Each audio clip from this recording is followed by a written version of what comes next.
رسول اللہ صلی اللہ علیہ وسلم نے فرمایا تہادوا تحابوا، آپس میں ایک دوسرے کو ہدایہ دیا کرو، اس سے آپس میں محبت بڑھے گی۔ خود آپ صلی اللہ علیہ وسلم بھی ہدایہ دیا کرتے تھے، یہاں تک کہ آپ صلی اللہ علیہ وسلم نے غیر مسلموں کو بھی ہدیہ دیا ہے۔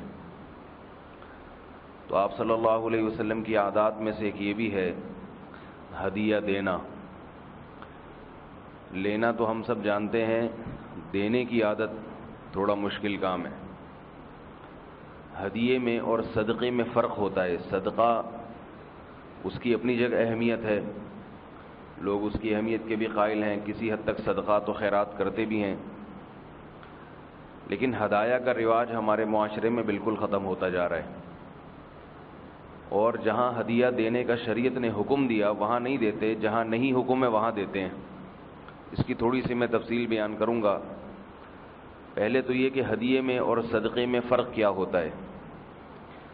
صدقے میں آپ کسی کو اس کی مدد کی نیت سے کوئی رقم دیتے ہیں تعاون کے لیے، جس کو دی جاتی ہے رقم وہ تھوڑی دیر کے لیے چھوٹا بن جاتا ہے اور دینے والا بڑا بن جاتا ہے کہ بھئی تم غریب ہو، مسکین ہو، یہ لو کچھ پیسے رکھ لو، بچوں کو کھلا دینا، کام آئیں گے، اللہ تعالیٰ تمہارا بھلا کرے، اور بھی کوئی ضرورت ہو تو ہم سے رابطہ رکھنا، ہمیں بڑا بھائی سمجھ کے، یا یہ کہ اپنا خیر خواہ سمجھ کے۔ تو سامنے والا تھوڑا سا بیچارہ دب جاتا ہے۔ آئندہ جب آپ کے سامنے سے گزرے گا تو تھوڑی سی نظر جھکانی پڑے گی اس کو کہ بھئی اس نے میرے ساتھ تعاون کیا تھا۔ جبکہ ہدیہ اس کا بالکل الٹا ہے۔ ہدیے میں جو دینے والا ہے وہ اپنے آپ کو کمتر سمجھتا ہے، اور جس کو دیا جا رہا ہے اس کو برتر سمجھا جاتا ہے۔ تبھی ہدیہ بادشاہوں کو دیا جاتا ہے، اپنے بڑوں کو دیا جاتا ہے، جسے گفٹ بھی کہتے ہیں آج کل کی زبان میں، تحفہ۔ اپنے سے کمتر کو بھی دیا جاتا ہے ہدیہ، مگر اس میں بھی اکرام مقصود ہوتا ہے۔ تحفہ اپنے بڑوں کو، خاندان میں بیٹا اپنے باپ کو بھی دے سکتا ہے، اور دوست کو بھی دے سکتا ہے، شوہر بیوی کو، بیوی شوہر کو۔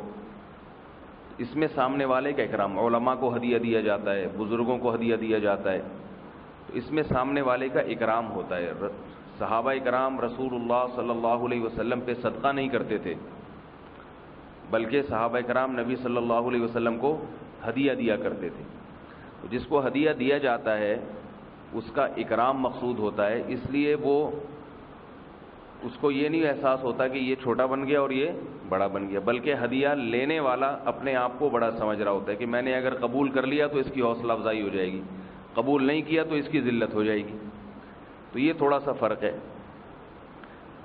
اب ہدایہ کا جو ہمارے معاشرے میں رواج ختم ہو گیا، وہ اس طرح سے ختم ہو گیا کہ جن کو ہدیہ دینے چاہیے ان کو نہیں دیتے، اور جہاں ہدیہ دینا حرام ہے وہاں ہدایہ دیے جاتے ہیں۔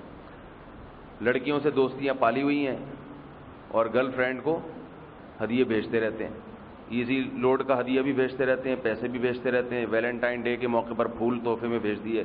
بالکل حرام ہے، اس کی کوئی ترغیب نہیں ہے، شریعت میں حرام ہے، وہ کچھ بھی نہیں لگتی آپ کی۔ سب سے زیادہ ہدایہ دینے کا ثواب اپنے قریبی رشتہ داروں کو، بھائی بہن ہیں یا والدین ہیں، میاں بیوی ایک دوسرے کو ہدیہ دے سکتے ہیں۔ اسی طرح علماء صلحاء کو یا اپنے پیر و مرشد کو، مشائخ کو، اپنے اساتذہ کو، یہ ثواب ہے۔ یہ ہمارے معاشرے سے ختم ہو گیا۔ نبی صلی اللہ علیہ وسلم کے گھر میں چولہا نہیں جلتا تھا، کتنی غربت تھی، مگر اس کے باوجود بھی آپ ہدایہ دیا کرتے تھے، اور بعض دفعہ آپ نے کسی غیر مسلم کو اتنا بڑا ہدیہ دیا ہے کہ وہ مسلمان ہو گیا۔ حدیث میں آتا ہے کہ آپ کے پاس غنیمت کا مال آیا تو جو پوری وادی ہوتی ہے نا بھیڑ بکریوں کی، وہ بھری ہوئی تھی، تو ایک غیر مسلم آیا، آپ صلی اللہ علیہ وسلم سے اس نے سوال کیا، وہ تو صدقہ تھا، لیکن میں اس کو اس لیے بیان کر رہا ہوں کہ بہرحال دینے کا عمل تو صدقے میں بھی ہوتا ہے، اس کے لیے بھی دل چاہیے، جگر چاہیے۔ اس نے کچھ مطالبہ کیا تو آپ صلی اللہ علیہ وسلم نے اسے پورا وہ ریوڑ بکریوں کا دے دیا، غیر مسلم۔ پھر مطالبہ کیا، آپ نے ایک اور ریوڑ دے دیا اس کو۔ وہ گیا اور اپنی قوم سے کہنے لگا کہ اے میری قوم، محمد صلی اللہ علیہ وسلم ایسے سخی ہیں کہ وہ جب کسی کو دیتے ہیں تو فقر و فاقہ سے نہیں ڈرتے کہ کل میرے ساتھ کیا ہوگا۔ سارا مال اٹھا کے مجھے دے دیا, کل کی فکر نہیں کی کہ خود کیا گزرے گی. تو ان کی پوری قوم مسلمان ہو گئی تھی. انہوں نے دیکھا کہ بھئی یہ اللہ پر اعتماد اور توکل کرتے ہیں, سچے نبی ہو سکتے ہیں. جھوٹا نبی تو پیسے اکٹھے کرنے کے چکر میں تو نبوت کا دعویٰ کرتا ہے نا وہ. تو آپ صلی اللہ علیہ وسلم عیادت بھی کرتے تھے, ان میں غیر مسلموں کی بھی ہوتی تھی, مسلمانوں کی بھی ہوتی تھی, تو اسی میں ہدایہ بھی دیا کرتے تھے. تو یہ جو میں نے حدیث پڑھی ہے جس میں آتا ہے تہادوا تحابوا, آپس میں ایک دوسرے کو ہدایہ دیا کرو, اس سے آپس میں محبت بڑھے گی, پیدا ہوگی. تو محبت پیدا کرنے کا بہترین نسخہ کیا ہے؟ ایک دوسرے کو ہدایہ دینا. آج ہم چاہتے ہیں محبت تو ہو مگر فری میں ہو, اس پہ کوئی خرچہ نہ ہو. تو خرچے کے بغیر دنیا کا کوئی بھی کام نہیں ہوتا. سامنے والے کو محبت کا پتہ ہی جب چلتا ہے جب وہ دیکھتا ہے کہ یہ میرے لیے قربانی کیا دے رہے ہیں.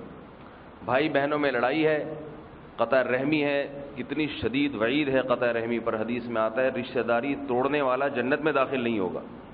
تو میں نے تجربہ کیا ہے, مشاہدہ کیا ہے, کیسی سخت لڑائی ہو, اگر ایک دوسرے کو پیسے دے دے ہدیے میں یا کوئی چیز دے دے, نفرتیں کم ہو جاتی ہیں. تو اگر بھائی بہنوں میں, بھائی بھائیوں میں, بھائیوں میں لڑائیاں ہوتی ہیں, لڑائی ختم کرنی ہے, ایک بھائی دوسرے بھائی کو کچھ تحفہ دے دے, پیسے دے دے.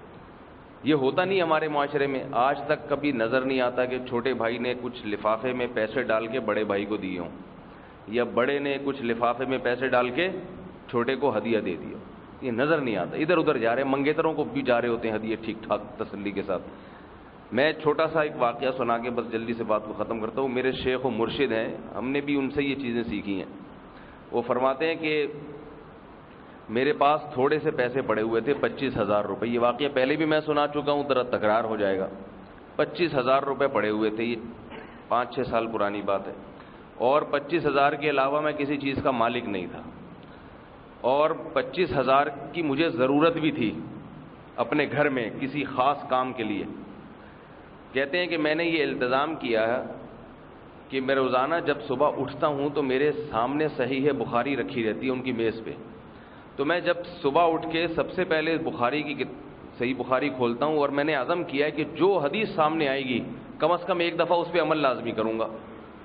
صبح اٹھ کے جیسی کتاب کھولی نا, تو جو حدیث سامنے آئے گی تو کم از کم ایک دفعہ اس پہ عمل ضرور.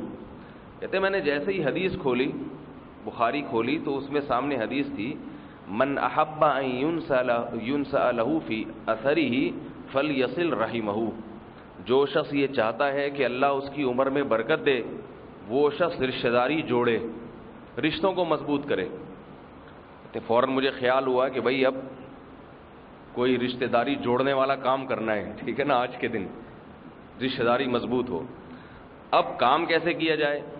کہتے ہیں کہ مجھے خیال آیا کہ جس ضرورت کے لیے میں نے 25,000 رکھے ہوئے ہیں, میرے بڑے بھائی کو بیائی ہی وہی ضرورت ہے اور ان کے پاس پیسے نہیں ہیں, تو میں اپنی ضرورت کو قربان کر کے یہ پیسے اپنے بڑے بھائی کو دے دیتا ہوں. بات سمجھ میں آ رہی ہے بھائی کہ نہیں آ رہی؟ عمل تو ایسے ہوتا ہے. تو میں اپنی ضرورت کو قربان کر دیتا ہوں اور یہ پیسے کس کو دے دیتا ہوں؟ بڑے بھائی کو, کہ آپ اپنی ضرورت میں لگا لیں. ہدیہ ان کو دے دیتا ہوں, گفٹ دے دیتا ہوں. کہہ رہے وہ میں نے لفافے میں 25,000 ڈال کر اپنے بڑے بھائی کو دے دیا. تو جب میں نے ان کو دیے, کہتے ہیں کہ اللہ تعالیٰ نے اگلے دن ایک بندہ بھیجا, میرا مرید, جس کے بارے میں یہ تھا کہ یہ اتنا کنجوس ہے کہ اس کی جیب سے آج تک کسی کے لیے پیسے نہیں نکلے. دعائیں بہت دیتا ہے صبح شام, لیکن اتنا کنجوس ہے کہ آج تک کبھی کسی پر خرچ نہیں کیا ہوگا اس نے. کہہ رہے ہیں وہ میرے پاس 2.5 لاکھ روپے لے کر آیا اور بڑی لجاجت عاجزی کے ساتھ پیش کرنے لگا کہ یہ آپ کے لیے ہدیہ ہے, اگر آپ قبول کر لیں تو آپ کی بڑی نوازش ہوگی. سمجھ میں آ رہی ہے بات کہ نہیں آ رہی بھی؟ کہتے ہیں میں نے دیکھا کہ وہ 2.5 لاکھ اور 25,000 میں ریشو کتنا ہے؟ 25,000 کو 10 سے ضرب دیں تو کیا جواب آتا ہے بھائی؟ ہے بھائی 2.5 لاکھ آئے گا نا جواب. تو اللہ تعالیٰ نے ایک کے کتنے دینے ہیں؟ 10. کہتے ہیں مجھے یقین ہو گیا کہ یہ اللہ نے لوٹائے ہیں 10 گنا بڑھا کر, کیونکہ کبھی بھی صدقہ کرنے سے یا مال خرچ کرنے سے حدیث میں آتا ہے کم نہیں ہوتا, کبھی بھی کم نہیں, یہ تو حدیث میں آتا ہے. البتہ یہ ضرور ہے کہ اللہ تعالیٰ اللہ والوں کے ساتھ معاملہ ایسا کرتے ہیں ان کو فوراً دکھا دیتے ہیں, اور ہم جیسے نالائقوں کو فوراً نہیں دکھاتے، بلکہ ہمارے ایمان کا امتحان ہوتا ہے، کیونکہ ہم تو پھر اسی کو بزنس بنا لینا، ادھر 20 روپے لو بھائی، چلو بھائی اگلے دن 100 روپے آ رہے ہیں تو ہمارا تو یہ کاروبار بن جائے۔ تو ہمیں تو اللہ تعالیٰ آزماتے ہیں، ممکن ہے آپ کسی کو 20 روپے دیں تو ہو سکتا ہے آپ کی جیب کٹ جائے، وہ جو 40 جیب میں پڑے ہوئے تھے وہ بھی چلے جائیں، تو یہ آزمائش ہوتی ہے۔ لیکن جن کا ایمان ذرا تگڑا ہوتا ہے تو اللہ ان کو دکھا دیتے ہیں۔ تو کہہ رہے ہیں کہ 2.5 لاکھ روپے میرے پاس، وہ آیا بڑی عاجزی کے ساتھ پیش کیے اس نے۔ کہتے ہیں اب دیکھو یہ اگلی بات ہے سبق کی، یہ سمجھنے کی۔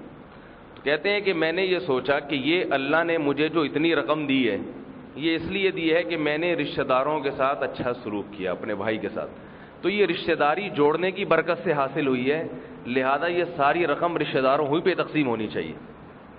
سمجھ رہے ہیں بات کو بھائی؟ تو وہ کہتے ہیں وہ میں نے ساری رقم اپنے سارے بھائی بہنوں پہ خرچ کر، سب کو بانٹ دی، سارے بھائی بہنوں کو۔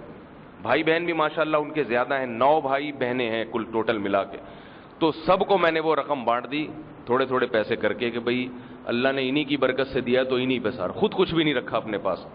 تو یہ بزرگوں کے واقعات ہوتے ہیں، اللہ نے ہمیں ایسے لوگوں سے تعلق نصیب کیا، ان کی عمروں میں اللہ تعالیٰ برکت دے۔ تو اس سے کیا پتہ چلتا ہے بھائی کہ آپس میں بھائی بہنوں کو بھی کبھی کچھ لفافے میں ڈال کے، سمجھ رہے ہیں بات کو کہ نہیں سمجھ رہے؟ وہ ہوتا کیا ہے، بس عقیقے پہ پوچھتے ہیں کہ میرے پاس فون آتا ہے بچہ پیدا ہوا، عقیقے کے 3 حصے کیے میں کس کس کو دینے ہیں، عقیقے کے علاوہ کبھی خیال ہی نہیں آتا۔ تو ایسا ہدیہ دے دینا چاہیے، اس سے جتنا پیسہ خرچ کرنے سے نفرتیں ختم ہوتی ہیں کسی چیز سے نہیں ہوتی ختم۔ بڑی بڑی دشمنیاں جو ہے نا، ایسے جیسے ٹھنڈا پانی ڈال دیا ان کے اوپر، آگ بجھ گئی، تو ایسا گھر کے اندر اچھا ماحول بنتا ہے۔ جن گھروں میں لڑائیاں ہیں میں ان کو مشورہ دیتا ہوں کہ بھائی جو زیادہ چیخ رہا ہے نا اس کی جیب میں تھوڑے پیسے ڈال دیا کرو جا کے۔ گھر میں دیکھ رہا ہوں نا جو بھائی ذرا زیادہ اچھل رہا ہے کود رہا ہے، اس کو میرا ہی خیال نہیں ہے، میں اس گھر میں جو ہے نا مجھے سوتیلے جیسا سلوک ہوتا ہے، 50 روپے یہ لو بھائی اس کو پکڑا دیں، تو وہ کہے گا بھائی کیوں دے رہے ہیں؟ بولے بس رکھا کرو یار، تم ہمارے بھائی ہو۔ پھر دیکھیں اگلے دن وہ چیخ رہا ہے مجھے اس گھر میں کوئی پوچھتا نہیں ہے، مجھے نہ پانی کا پوچھ، میں گھر میں آتا ہوں آفس سے، یہ ہوتا ہے وہ ہوتا ہے، وہ 50 روپے ڈال دیں اس کی جیب میں، یار کچھ کلفی ولفی کھا لینا، گٹکا کھا لینا، یہ لے بھائی۔ تو 50 روپے کی کیا اوقات ہے؟ لیکن آپ دیکھیں تھوڑے دنوں میں اس کو خیال آئے گا کہ جتنا اس گھر میں مجھے پوچھا جاتا ہے اتنا کسی کو نہیں پوچھا جاتا۔ تو یہ ایسی چیز ہے ہدایہ۔ اللہ کے نبی کی بات کیسے غلط ہو سکتی ہے؟ تہادو تحابو، فرمایا ہدایہ دو، اس سے آپس میں محبت پیدا ہوگی۔ اللہ تعالی ہم سب کو اس پر عمل کی توفیق عطا فرمائے۔ رسول اللہ صلی اللہ علیہ